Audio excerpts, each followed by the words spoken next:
मला माझ्या पत्नीला शिक्षा करायची होती, म्हणून मी दुसऱ्या मुलीशी लग्न केलं.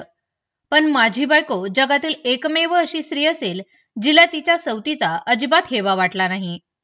माझ्या पहिल्या बायकोच्या चेहऱ्यावर मला जे काही बघायचं होतं ते मला कुठेच दिसत नव्हते. माझ्या पहिल्या बायकोच्या कपाळावर एक रागाची रेषही नव्हती, याचे मला आश्चर्य वाटले. मी रियाशी अचानक लग्न करून तिला माझ्या फ्लॅटवर आणले. तेव्हाही माझी पहिली पत्नी नेहा हिनेच दार उघडले. पण आम्हा दोघांना एकत्र बघून सुद्धा तिने मला काहीच प्रश्न विचारले नाही. मी मुद्दाम नेहासमोर रियाशी प्रेम आणि आपुलकीच्या गोष्टी बोलायचो. तिच्या समोर रियाच्या जवळ असायचो, जेणेकरून हे पाहून तिला दुःख होईल, कारण मला तिच्या डोळ्यात अश्रू बघायचे होते. तिने वेदना सहन करावी अशीच माझी इच्छा होती, कारण गेले 3 वर्ष मी वेदना सहन करत होतो, पण त्याची नेहाला काहीच पर्वा नव्हती. पण जेव्हाही मी रियाच्या जवळ असायचो, ती चेहऱ्यावर हसू घेऊन आमच्याकडे बघायची. आजही मी माझी दुसरी बायको रियासोबत हॉलमध्ये बसून टीव्ही बघत होतो. अचानक माझी पहिली बायको नेहा तिच्या रूममधून बाहेर आली. कदाचित ती रात्री रूममधून पाणी प्यायला बाहेर आली असावी. तिची नजर माझ्यावर आणि रियावर पडली. तेव्हा मी मुद्दामूनच रियाला मिठीत घेतले. नेहाला समोर बघून रिया थोडी अस्वस्थ झाली आणि म्हणाली, "काय करतोस? लक्षात ठेव की आपण एकटे नाही आहोत." मी म्हणालो की आपल्याशिवाय या घरामध्ये जे कोणी आहे त्यांच्याकडे लक्ष देण्याची गरज नाही. असे बोलून मी नेहाकडे कटाक्ष टाकला. मला तिच्या डोळ्यात वेदनेची ठिणगी बघायची होती, जेणेकरून माझ्या जळत्या हृदयाला शांतता मिळेल. परंतु तिच्या चेहऱ्यावर असे कोणतेही भाव नव्हते. ती तर आमच्याकडे बघून हसली आणि किचन रूम मध्ये पाणी घ्यायला गेली. मग ती पाण्याची बाटली घेऊन तिच्या खोलीत गेली आणि खोलीचा दरवाजा बंद केला. हे बघताच मी लगेचच रियापासून मागे सरकलो. माझ्या या कृतीवर रियाने आश्चर्याने बघत विचारले, "काय झालं गौरव? तू अचानक मागे का सरकलास? काही वेळापूर्वी तर तू माझ्यावर खूप प्रेम दाखवत होतास." मी म्हणालो की मला झोप येत आहे. तुला टीव्ही बघायचा असेल तर तू बघ, मला झोपायचं आहे, असे म्हणत मी माझ्या रूममध्ये आलो. कदाचित आजही माझं मन फक्त नेहावरच प्रेम करत होतं, म्हणून मी अस्वस्थ होतो. पण मी लग्न केलं. नवीन लग्न झाल्यावर सुद्धा मी माझ्या पहिल्या पत्नीला नेहाला खूप मिस करत होतो, कारण ती इतकी सुंदर मुलगी होती की तिला बघितल्यावर कोणीही माणूस डोळे मिचकायला विसरेल. लग्नानंतर मी तिला फक्त काही दिवस वेळ देऊ शकलो, कारण माझं कामच तसं होतं की मला रात्रभर इतर देशातील प्रोडक्ट ऑनलाईन विकायचे असतात. त्यामुळे रात्री उशिरापर्यंत माझे ऑफिस सुरूच असतं. माझ्या घरी येण्याचे काही निश्चित वेळ नव्हती. माझ्या घरात फक्त नेहा राहत होती. माझे आई वडील माझ्या भावाजवळ राहत होते. सुरुवातीला एकटी असल्यामुळे नेहा खूप घाबरली होती. मला एकटीला भीती वाटते, मी एकटी राहणार नाही, अशी ती वारंवार माझ्याकडे तक्रार करायची. मी तिला सांगितलं की तुला अशी तडजोड करावीच लागेल. याच गोष्टीवरून आम्हा दोघांमध्ये भांडणं व्हायची. पण गेल्या काही महिन्यांपासून तिने माझ्यासोबत वाद बंद केला होता. मला असं वाटत होतं की कदाचित नेहाला माझी असहाय्यता समजली असेल आणि म्हणूनच ती आता माझ्याशी वाद घालत नाही. पण प्रकरण एवढ्यापुरतेच मर्यादित नव्हते. आता तर माझ्या घरात काही विचित्र गोष्टी घडू लागल्या. ज्या अपार्टमेंटमध्ये मी राहत होतो त्या अपार्टमेंटच्या मुख्य गेटवर एक तरुण चौकीदार बसलेला असायचा. तो दिसायला खूपच देखणा होता. माझा फ्लॅट तळमजल्यावर होता. माझ्या बेडरूमच्या खिडकीतून मेन गेट स्पष्ट दिसत होतं आणि तिथे तो तरुण चौकीदार बसायचा. त्याची या अपार्टमेंटमध्ये ड्युटी रुजू होऊन 1च महिना झाला होता. माझं काम असं होतं की मी दिवसभर घरीच राहायचो आणि सायंकाळी कामाला जायचो. आम्ही काही मित्रांसह विदेशात उत्पादने पाठवायचो, त्यामुळे संध्याकाळपासून रात्री उशिरापर्यंत आमचे काम चालूच असे. जेव्हा मी रात्री थकून घरी यायचो तेव्हा झोपल्यावर दुपारीच डोळे उघडायचे. एकदा मी माझ्या खोलीत गाढ झोपेत असताना नेहाच्या हसण्याच्या आवाजाने माझे डोळे उघडले. तेव्हा दुपारचे 12 वाजले होते. त्यावेळी मला भूक लागली होती, म्हणून मी उठून बसलो आणि मी फ्रेश होऊन रूमच्या बाहेर आलो, तर नेहा मेन गेट जवळ उभी राहून हसत हसत कोणाशी तरी बोलत होती. मी मेन गेटच्या दिशेने येताच तो तरुण चौकीदार उभा असलेला दिसला. सध्या तो फक्त नेहाशीच बोलत होता. हे बघून मला खूप विचित्र वाटलं. मी नेहाच्या मागे उभे राहिलो. मला बघताच त्या वॉचमनचा चेहरा लगेचच फिका पडला. तो लगेचच नेहाच्या हातातून जेवणाचे ताट घेऊन निघून गेला. नेहा मागे वळाली आणि मला समोर बघून ती पूर्णपणे घाबरली. ती म्हणाली की तू आज इतक्या लवकर उठलास, असे म्हणत ती घराच्या दिशेने निघाली. मीही तिच्या मागे गेलो आणि तिला विचारले की हा वॉचमन इथे काय करत होता. ती म्हणाली की त्याच्या जेवणाची जबाबदारी आपल्या सर्वांची आहे, म्हणूनच मी जेवण घेऊन गेले होते, असे म्हणत ती माझ्यासाठी चहा बनवू लागली. मी म्हणालो, तू त्याच्याशी एवढं हसून काय बोलत होतीस? मी खूप दिवसांपासून तुझे हे दुसऱ्यांबरोबर हसणे बोलणे बघत आहे. माझे बोलणे ऐकून तिने माझ्याकडे एक धारदार कटाक्ष टाकला आणि मग म्हणाली की गौरव, तू माझ्यावर संशय घेत आहेस का? मी म्हणालो, नाही नेहा, मी संशय घेत नाही, मी फक्त तुला विचारतोय.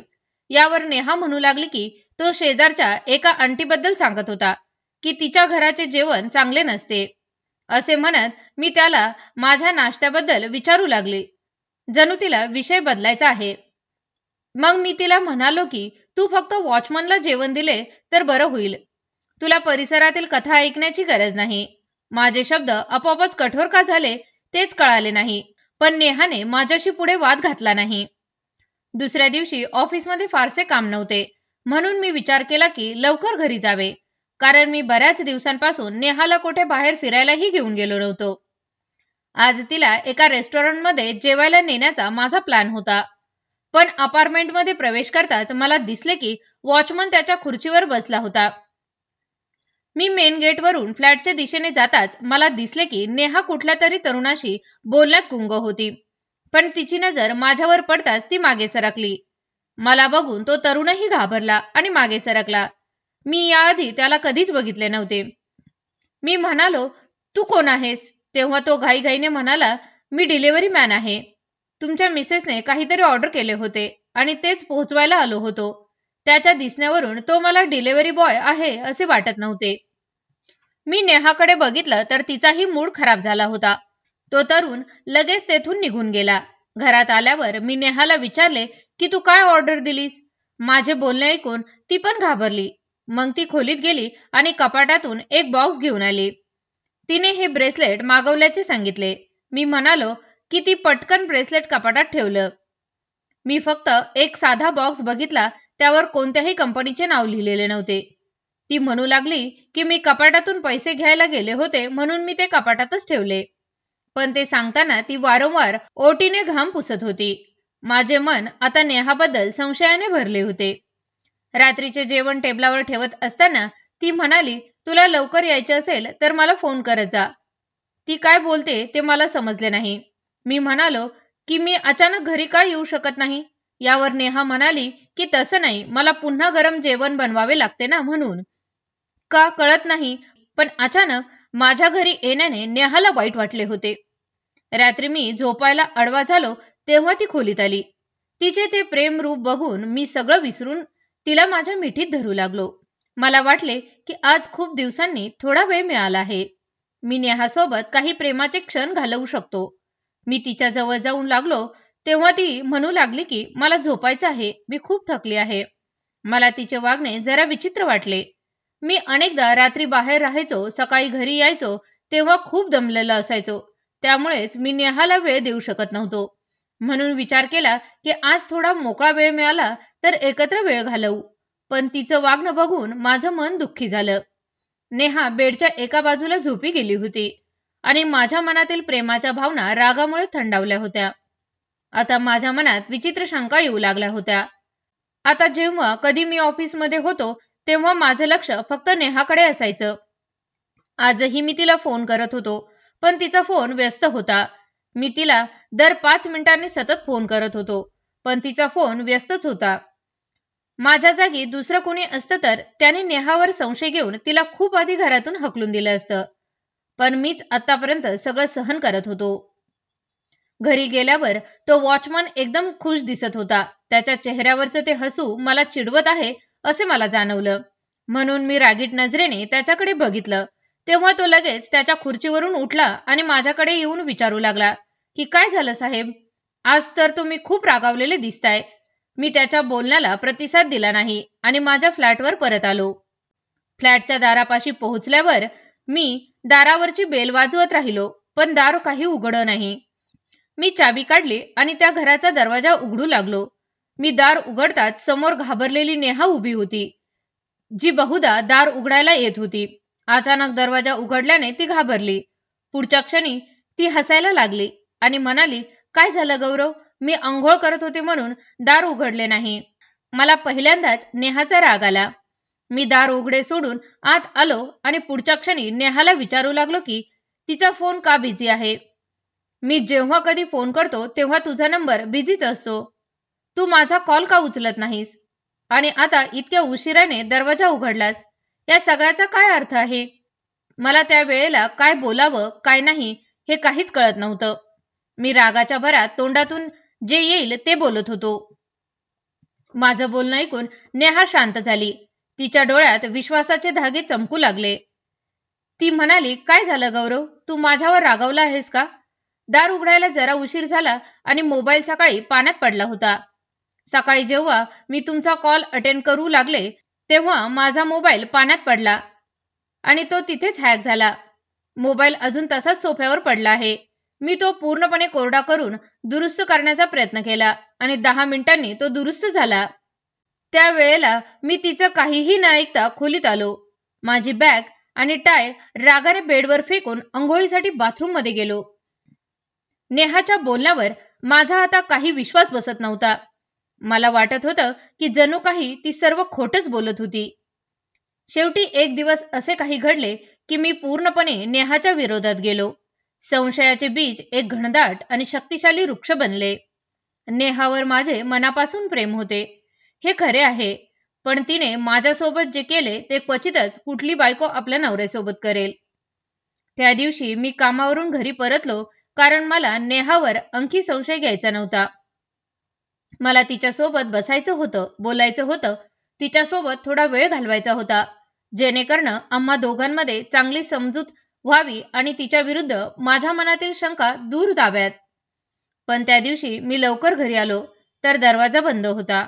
मला आश्चर्य वाटले की ती कुठे जात आहे हे नेहाने मला अजिबात सांगितले नव्हते. माझ्याकडे असलेल्या चावीने मी दरवाजा उघडला आणि घरात प्रवेश केला. घर पूर्णपणे रिकामे होते. शेवटी नेहा कोठे गेली होती? मी ताबडतोब तिच्या मोबाईलवर मिस कॉल दिला. तो मोबाईल सोफ्यावर पडून असल्याचे दिसले. मी तिचा मोबाईल उचलला आणि तपासले तेव्हा एक अनोळखी नंबरवरून तिला खूप मिस कॉल आले होते. मी तो नंबर माझ्या फोनमध्ये सेव्ह करणार होतो की तेव्हाच मला एका मुलीचा जोरात किंचाळण्याचा आवाज आला. मी पटकन बाहेर आलो तेव्हा नाना काकांची मुलगी रिया आमच्या घरात शिरताना दिसली. ती स्तब्ध होऊन आत शिरली आणि ती पुन्हा पुन्हा मागे वळून बघत होती. मग तिने सांगायला सुरुवात केली की गौरव, अनेक लोक घराच्या बाहेर कुत्रे पाहतात, मांजरी पाहतात आणि तू तर उंदीर पाहिले आहेत. आत्ताच एवढा मोठा उंदीर माझ्या पायावर चढला होता. भीतीमुळे मी जवळजवळ माझा जीवच गमावला. रिया अशी होती की जितकी आनंदी तितकीच खोडकर होती. माझे लक्ष मोबाईलवरून हटले होते. मग ती वाटी हातात घेऊन आत शिरली आणि म्हणू लागली की मी हे नेहासाठी आणले होते, पण मला ती कुठेच दिसत नाही. गेली कुठे? मी तिचे आभार मानू लागलो. मी म्हणालो की नेहा कोठे गेली आहे हे मलाही माहीत नाही. मी पण आत्ताच घरी आलो.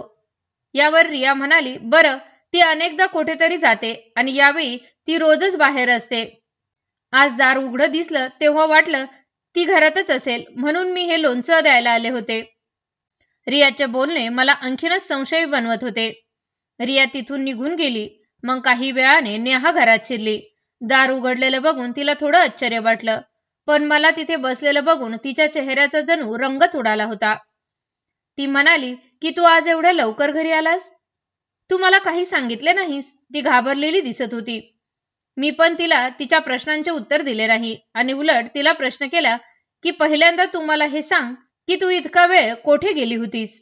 यावरती म्हणू लागली की मी आईच्या घरी गेले होते.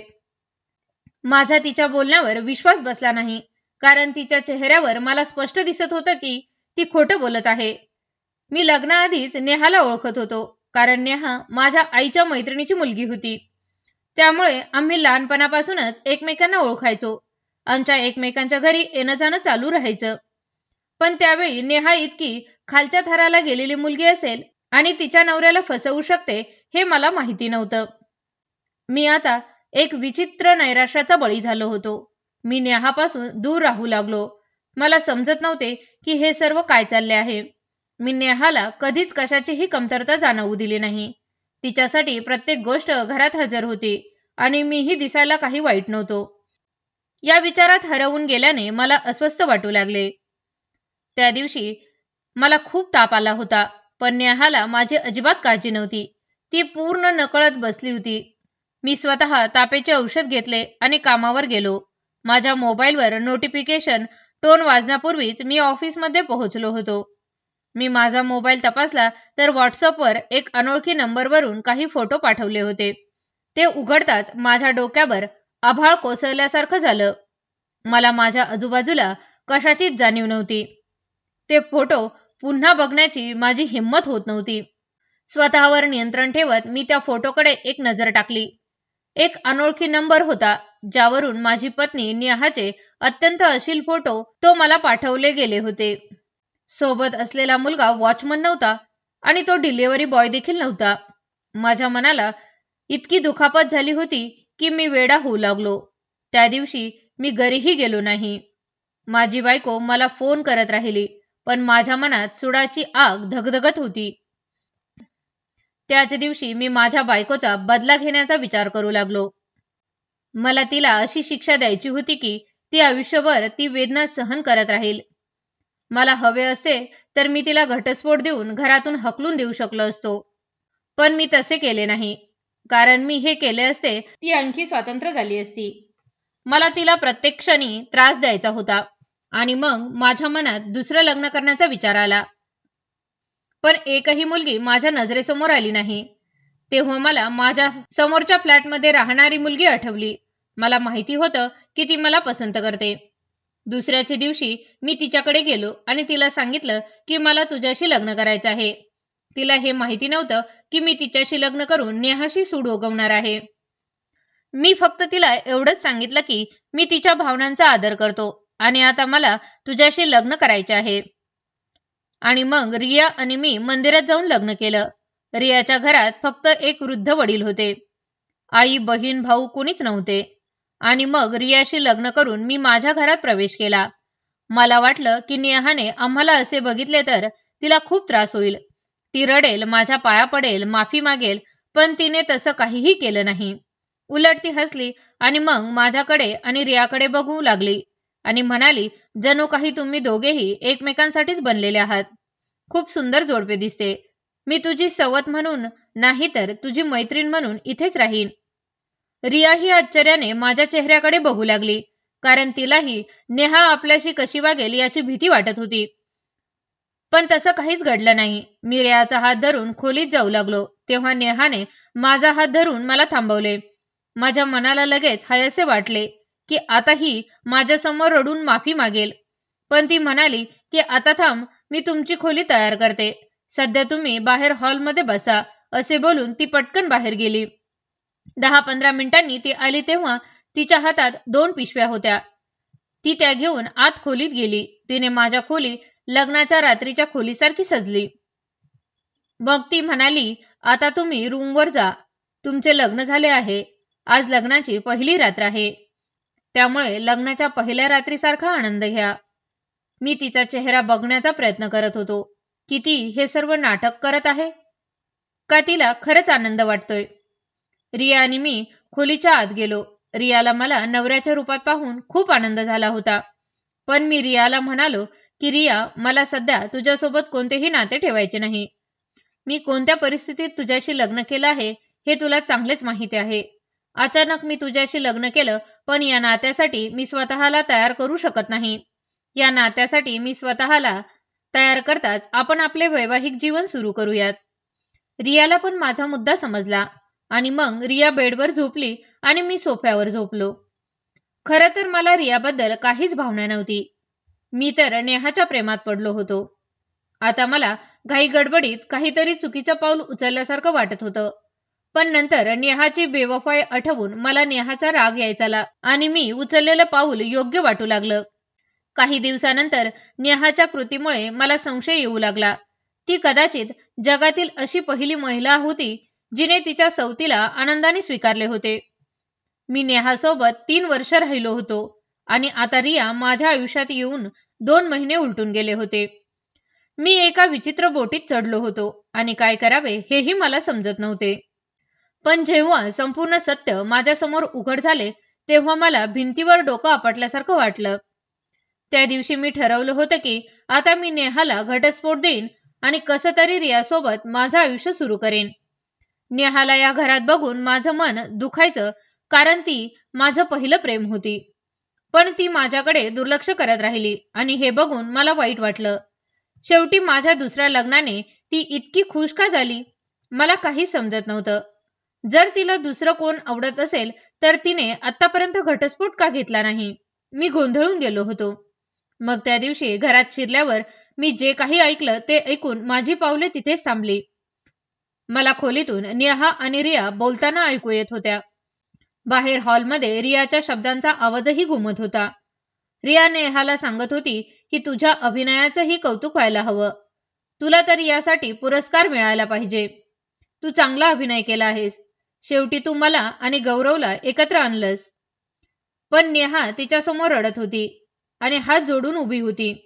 ती रडतच म्हणाली की मी तुझे सर्व काही ऐकले आहे. तू मला सांगितलंस ते सर्व मी केलं, पण आता माझे ते फोटो डिलीट कर. शेवटी मी तुझं काय नुकसान केलं आहे? तू मला माझा नवरा देण्यास सांगितले म्हणून मी तुला माझा नवराही दिला आहे. यावर रिया जोरात ओरडली आणि म्हणू लागली की खबरदार, जर गौरवला माझा नवरा म्हणालीस तर. तो सुरुवातीपासूनच माझा होता. मी त्याच्यावर मनापासून प्रेम केलं आणि आज मला तो मिळाला आहे. ते माझं बालपणीचं प्रेम आहे. तो माझा व्हायला हवा होता म्हणून मी तुलाही मायाच्या मनातून काढून टाकले आहे. तुझ्या नवऱ्याच्या मनात तुझ्याबद्दल द्वेष आणि शंका निर्माण करून आज तो फक्त माझा झाला आहे आणि तुला दिसेल की लवकरच तो माझ्यावर प्रेम करू लागेल. आता तुला फक्त एक शेवटचं काम करायचं आहे. त्यानंतर गौरव पूर्णपणे माझा होईल. मला कळत नाही की तू त्याच्यावर अशी कोणती जादू केली आहे की तो तुझ्या प्रेमाचे भूत त्याच्या डोक्यावरून निघतच नाही. एवढं होऊन सुद्धा मी तुझं प्रेम त्याच्या मनातून काढू शकले नाही. आजपर्यंत त्याने मला त्याची पत्नी होण्याचा अधिकार दिलेला नाही. मी त्याच्या प्रेमासाठी रात्रभर असते आणि तो माझ्याजवळ येत नाही. आता फक्त तुला त्याच्या आयुष्यातून बाहेर काढायचे आहे. तू या घरातून कायमची निघून गेल्यावरच गौरवला मला स्वीकारायला भाग पडेल आणि हळूहळू त्याच्या मनातही माझ्याबद्दल प्रेम निर्माण होईल. हे ऐकून रेहा रडू लागली आणि म्हणाली की रिया, देवासाठी असं करू नकोस. मी गौरवशिवाय मरेन. मी सर्व काही तुझ्या हाती दिलं आहे. गौरवला समोर बघून माझ्या मनाला शांती मिळते. निदान त्याचे नाव तरी माझ्याशी जोडलेले आहे. जर तू हेही माझ्यापासून दूर नेले तर माझ्या जगण्याचं कारणच संपेल. यावर रिया म्हणाली, मूर्ख बनू नकोस. रियाने नेहाचे केस पकडले आणि म्हणाली, जर तू गौरवचा पिच्छा सोडला नाहीस तर मी तुझे अनेक फोटो सोशल मीडियावर व्हायरल करेन. मग तुला कोठेही तोंड दाखवायची जागा राहणार नाही. एकामागून एक असे करत सर्व गुपित माझ्यासमोर उघडेपणे पुढे येत होते. हे ऐकून मी दगडाचा पुतळा झालो होतो. संपूर्ण सत्य उघड करून रिया जेव्हा मागे वळाली तेव्हा मला बघून तिचे भानच हरपले. तिला आता काय बोलावे आणि काय बोलू नये हेच समजत नव्हते. पुढच्या क्षणी मी रियाच्या जोरात थोबाडीत मारली. माझ्या आईवडिलांनी हा फ्लॅट घेतला तेव्हापासून रिया आणि माझ्यात मैत्री झाली होती. त्यावेळी मी 14 वर्षाचा होतो आणि रिया 8 वर्षाची होती. आम्ही लहानपणापासूनच एकमेकांसोबत खेळतो आणि आम्ही खूप चांगले मित्र होतो. पण मी तिच्याकडे कधीच मैत्रीपलीकडे बघितले नव्हते. ती माझ्यासाठी फक्त एक चांगली मैत्रीण होती.